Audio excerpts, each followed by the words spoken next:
Assalamualaikum warahmatullahi wabarakatuh. Ketemu lagi dengan saya Ustazah Umi Hani Asarwastuti pada video yang kedua, yaitu tentang interaksi sosial disosiatif.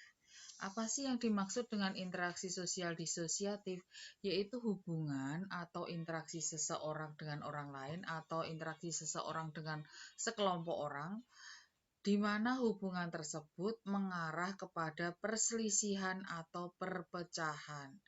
Interaksi sosial disosiatif terdiri dari persaingan, kontravensi, dan konflik.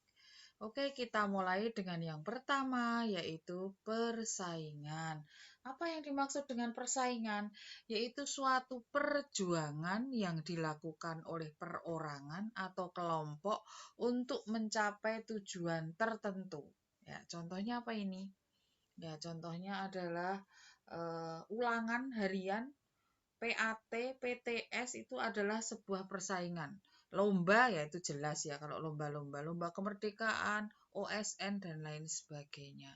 Ya, apa sih fungsi persaingan? Yang pertama, bisa menyalurkan daya kreativitas, 2, berkompetisi yang sehat, 3, memotivasi prestasi, 4, menghasilkan spesialisasi keahlian. Ya, kalau orang yang dikirim lomba pasti orang yang ahli pada bidangnya, ya, seperti itu. Jadi memang persaingan yang berbentuk lomba itu akan menimbulkan spesialisasi keahlian. Yang kedua adalah kontravensi. Apa yang dimaksud dengan kontravensi? Adalah suatu sikap yang menunjukkan sikap tidak senang, baik secara sembunyi atau pura-pura, jadi tidak diperlihatkan, atau terang-terangan ditunjukkan pada kelompok atau pihak lain. Kontravensi itu berada antara persaingan dan kelompok. Wujud kontravensi antara lain sikap tidak senang, baik secara sembunyi atau terang-terangan, yang ditujukan kepada kelompok atau pihak lain, misalnya adalah ancaman, fitnah, intimidasi. Ya, apa sih jenis-jenis kontravensi? Yang pertama adalah kontravensi umum. Contohnya adalah penolakan, keengganan, mencaci maki, dan perlawanan. Contohnya misalnya, minggu depan ulangan ya, terus kamu sekalian sekelas, jangan Ustazah. Nah, itu termasuk contoh kontravensi umum. Kontravensi sederhana, contohnya adalah menyangkal pernyataan di depan orang lain, bukan saya loh, nah, gitu. Ya kan, membuat kekacauan. Ya, misalnya kalian sekelas nyanyi BTS sambil gebrok-gebrok meja sehingga kelas yang lain terganggu. Nah, seperti itu. Kemudian berbuat kekerasan, ya. Contohnya para laki-laki sering berbuat kekerasan ya. Nah, itu termasuk kontravensi sederhana. Lanjut yang ketiga, kontravensi taktis, yaitu contohnya membingungkan lawan, intimidasi dan provokasi. Ini sering terjadi pada sebuah demonstrasi ya. Kemudian lanjut yang keempat, kontravensi intensif adalah menghasut penyebaran isu ini. Nah, contohnya seperti itu. Kemudian yang kelima, kontravensi rahasia, yaitu membocorkan rahasia atau berkhianat kepada atasan, kepada kawan, dan sebagainya ya. Nah, yang ketiga adalah pertentangan atau konflik.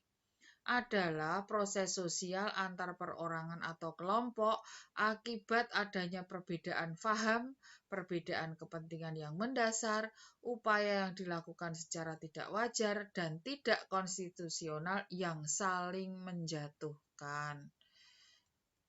Apa sih penyebab terjadinya konflik? 1, perbedaan pendapat, perselisihan faham menyangkut harga diri, ya contohnya ini konflik antara suku Dayak dan suku Madura yang pernah terjadi di Indonesia. Kemudian benturan kepentingan yang sama, perbedaan sistem nilai dan norma, perbedaan kepentingan politik ya. Kalau perbedaan kepentingan politik contohnya dulu konflik di dalam Partai Demokrasi Indonesia yang dimenangkan oleh Megawati, tetapi pemerintah turut campur dan mengangkat Suryati sebagai pemimpin Partai Demokrasi Indonesia, sehingga muncul dualisme kepemimpinan dan Megawati kemudian membentuk Partai Demokrasi Indonesia Perjuangan atau PDIP. bentuk-bentuk konflik pribadi, misalnya antar teman, misalnya eh, saling marahan, nah diem-dieman, nah itu. Kemudian konflik rasial atau antar ras manusia, contohnya adalah sistem apartheid di Afrika Selatan. Konflik antara kelas sosial, contohnya adalah konflik antara perusahaan dengan buruhnya, atau pengusaha dengan atau majikan dengan buruh. Konflik politik, ya ini yang terjadi antar partai politik, yang ini contohnya adalah di DPR saling berantem gitu ya. Kemudian konflik internasional atau antar bangsa, ya yang terjadi di dunia, yang termasuk konflik internasional, misalnya masalah ISIS dan lain sebagainya.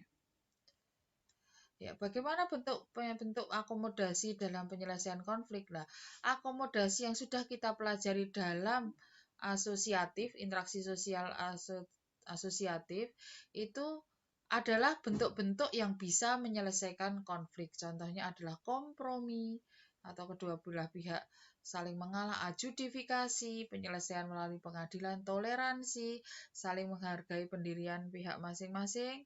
Kemudian mediasi, penyelesaian dengan menggunakan pihak ketiga yang netral sebagai penasihat, tetapi keputusannya tidak mengikat.